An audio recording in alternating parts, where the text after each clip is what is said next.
خو که موږ نن وګورو نو زموږ دا ملک د ډېرو مشکلو حالاتو نه تېرېږي لګیا دی. یو طرف ته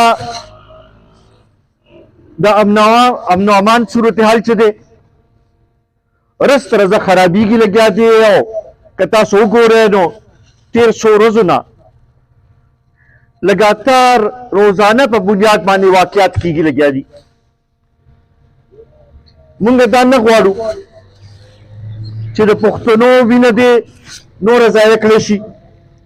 مونږ دا نه غواړو چې پښتنو کومې قربانۍ ورکړي چې هغه قربانۍ دې ضایع کړی شي. ډېره زیاته وینه توی شوه، ډېر لوی قربانۍ ورکړی شوې. زرګونو په تعداد کې مشران زمونږ شهیدان شو، زرګونو په تعداد کې ماشومان میندې خویندې زمونږ شهیدانې شوې. مونږ دې ته نور تیار نه یو چې د پښتنو وینه دې همداسې تویېږي. مونږ دا غواړو چې امن دې راشي او همدې لپاره مونږ دا لازمي ګڼو چې الیکشن شفاف طریقې سره وشي او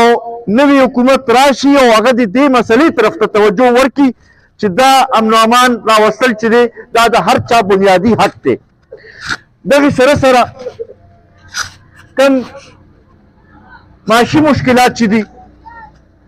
هغې طرف ته هم توجه ورکولو ضرورت دی. نن د ګرانۍ د لاسه هر یو کور هر یو کس چې دی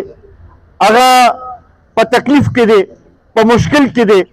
دې طرف ته توجه ورکول پکار دی او د هغې لپاره دا لازمي ده چې نوی حکومت د هغې طرف ته توجه ورکړی شي. بیا د قومي وطن پارټۍ دا نظر دی چې معاشي کم حالات ټیکېدو لپاره د اصلاحاتو هم ضرورت دی، ځکه چې دا کم طریقې سره اوسه پورې چې ملک وچلولی شو دا داسې نور نشي چلیدی. دلته کې یو طرف ته غریبانان چې دي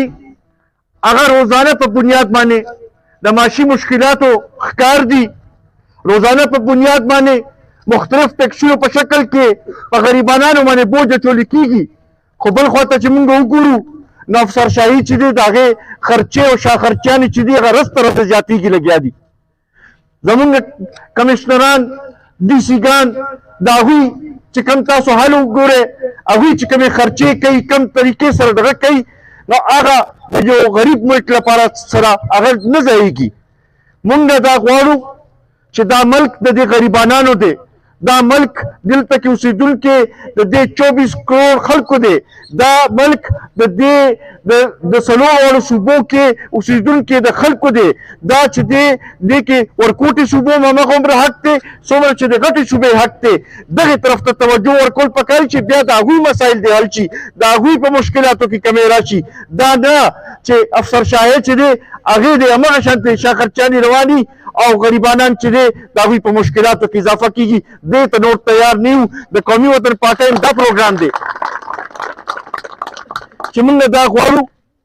چې د عوامو مسایلو طرف ته توجه ورکړی شي. بیا ورسره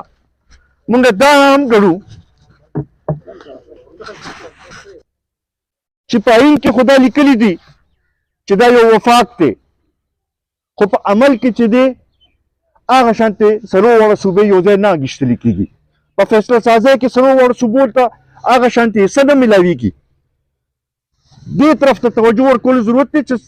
ورکوټي صوبې چې دي هغوی هم په فیصله سازۍ کې چې شامل کړی شي، هغوی ته خپل حق میلو شي، خپل وسایلو ته میلو شي. نو بهتر طریقې سره به د خپل د صوبې د خلکو هغوی خیال به ساتلی شي، د هغې مسایل به حل کولی شي.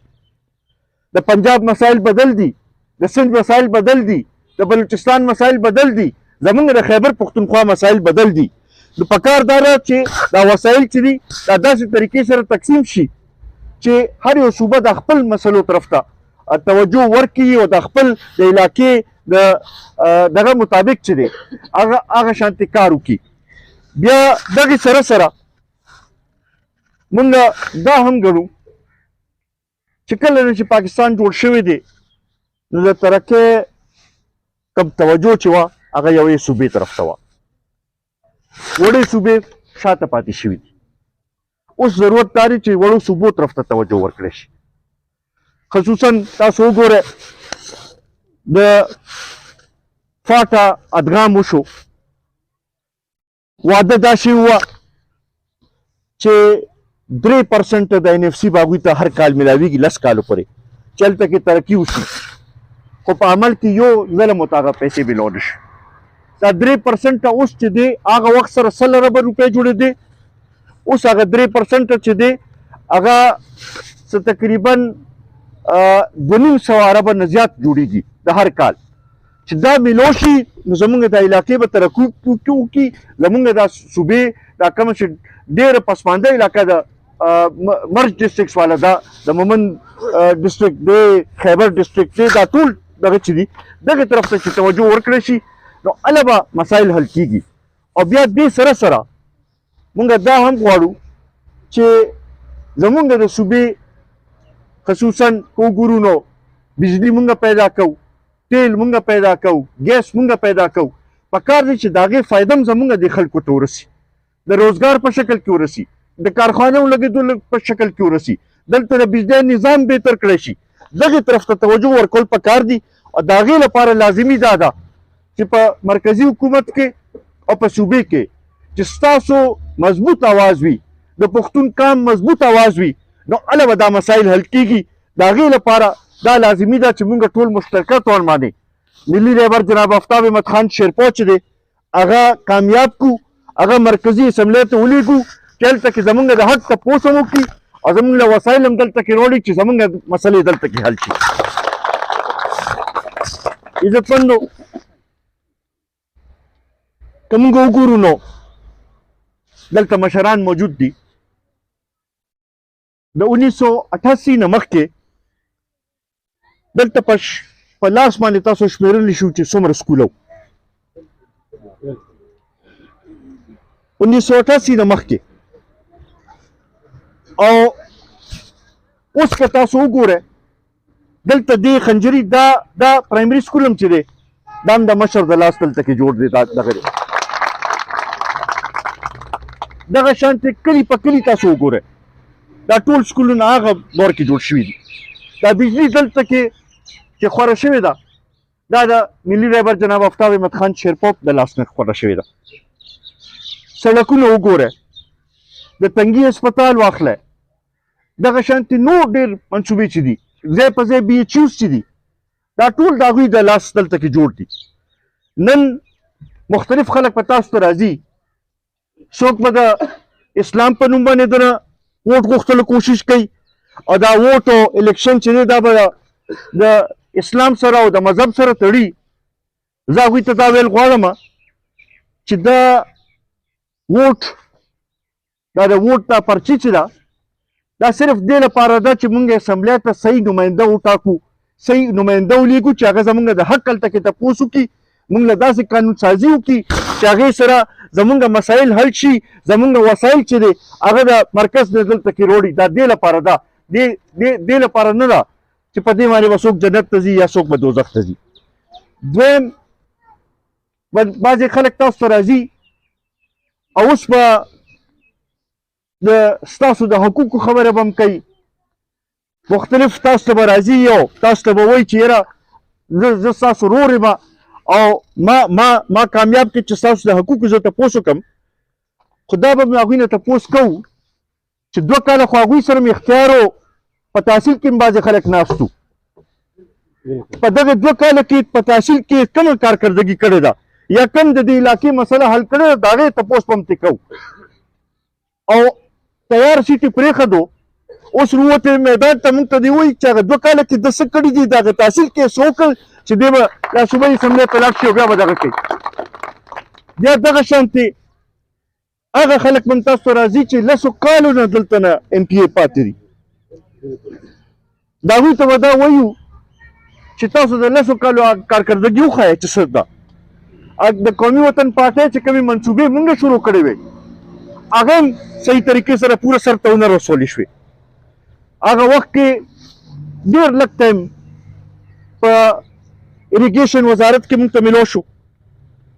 د خالي د تنګي تحصیل لپاره 115 کیلومتر روډ چې دی هغه وخت کې موږ منظور کړی دا تقریبا د 1.5 ارب روپو روډونه چې دي دا دغه شو د نیر په غاړه چې دا کوم سړکونه دي دا ټول هغه وخت کې تاسو ټول د دې ګواه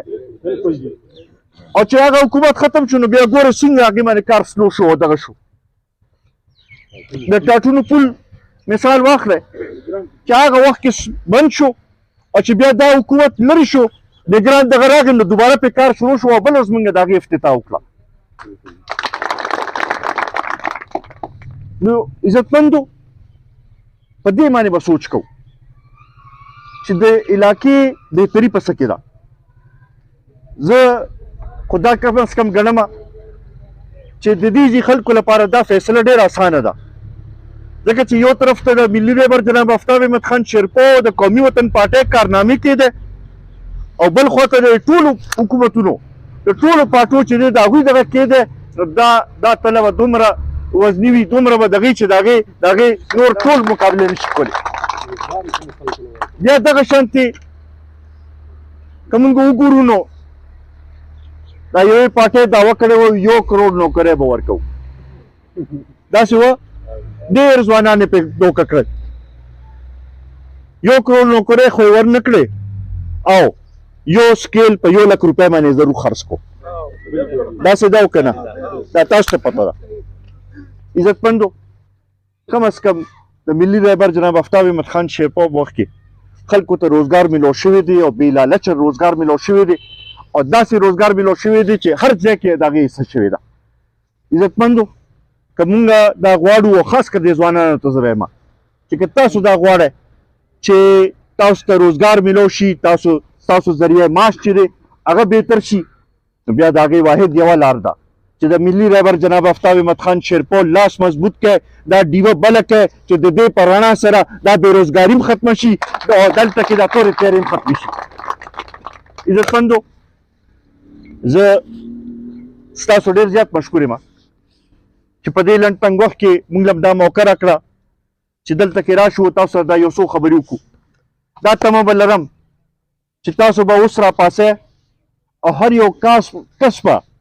ځان د قومي وطن پارټۍ نماینده ګڼئ ځان به ملي رهبر جناب آفتاب احمد خان شیرپو ګڼئ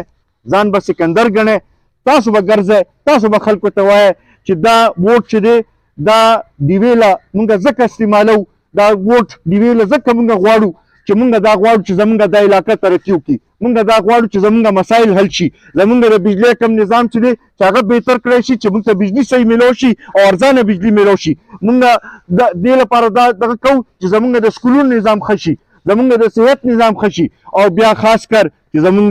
ځوانانو ته زمونږ بچو ته روزګار میلو شي دغې لپاره به دا ووټ استعمالوو به او انشاءالله زما دا تمه ده چې تاسو را سره راپاڅېدئ تاسو را سره ودرېدئ بیا زمونږ هېڅوک مقابله نه شي کولی انشاءالله ګټه به ستاسو وي